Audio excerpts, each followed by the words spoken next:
यह कहानी आज की नहीं है, इसकी शुरुआत होती है ईरानियन रिवॉल्यूशन से, जब ईरान में एक बड़ा बदलाव आया और अमेरिका के साथ रिश्ते टूट गए। तब से लेकर आज तक सैंक्शंस, प्रॉक्सी वार्स और न्यूक्लियर टेंशंस, सब कुछ धीरे धीरे बढ़ता गया। अब बात करते हैं असली पावर की, ऑयल यानी तेल। स्ट्रेट्स ऑफ हॉर्मुज, दुनिया का लगभग 20% ऑयल यहीं से गुजरता है। अगर यह बंद रहता है तो पेट्रोल महंगा, इकोनॉमिक क्रैश, ग्लोबल चॉज। इसलिए यह सिर्फ एक रीजन का कॉन्फ्लिक्ट नहीं है, यह पूरी दुनिया का रिस्क है। वर्ल्ड वॉर 3 एक दिन में नहीं शुरू होगा, यह ऐसे शुरू होगा: Israel versus Iran direct attack, America involvement, Russia support to Iran और नाटो एक्टिवेशन, नाटो, और फिर एक लोकल वार ग्लोबल वार बन जाएगा।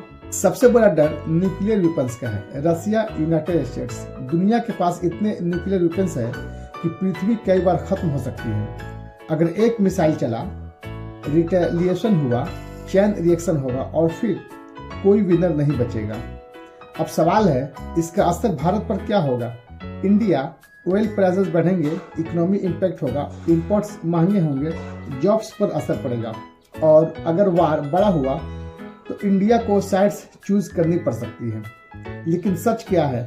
वर्ल्ड वॉर 3 का खतरा है, लेकिन यह गारंटेड नहीं है, क्योंकि nuclear deterrence, global economy, interdependence और डिप्लोमेसी, ये सब वार को रोकते हैं। और हर युद्ध एक छोटी चिंगारी से शुरू होता है, लेकिन हर चिंगारी आग नहीं बनती।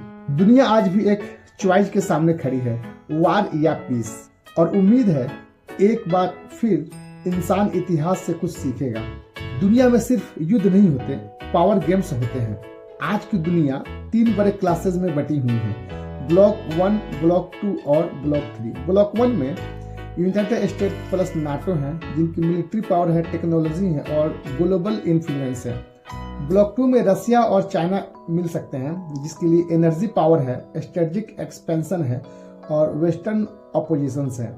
और ब्लॉक 3 में ईरान प्लस रीजनल एलाइज है, जिसके पास मिडिल ईस्ट कंट्रोल है और प्रॉक्सी नेटवर्क्स हैं। यह सिर्फ देशों का टकराव नहीं है, यह सिस्टम का टकराव है। वर्ल्ड वॉर 3 सीधे शुरू नहीं होगा, पहले शुरू होती है proxy wars, Syria, Yemen, Lebanon. यहाँ बड़ी ताकतें सीधे नहीं लड़ती, वे लोकल ग्रुप्स के जरिए लड़ती हैं। युद्ध सामने नहीं दिखता, लेकिन चलता रहता है। सबसे बड़ा ट्रिगर क्या है? इजराइल वर्सेस ईरान का war, nuclear programme tensions, military strikes और इंटेलिजेंस ऑपरेशंस। अगर डायरेक्ट वार हुआ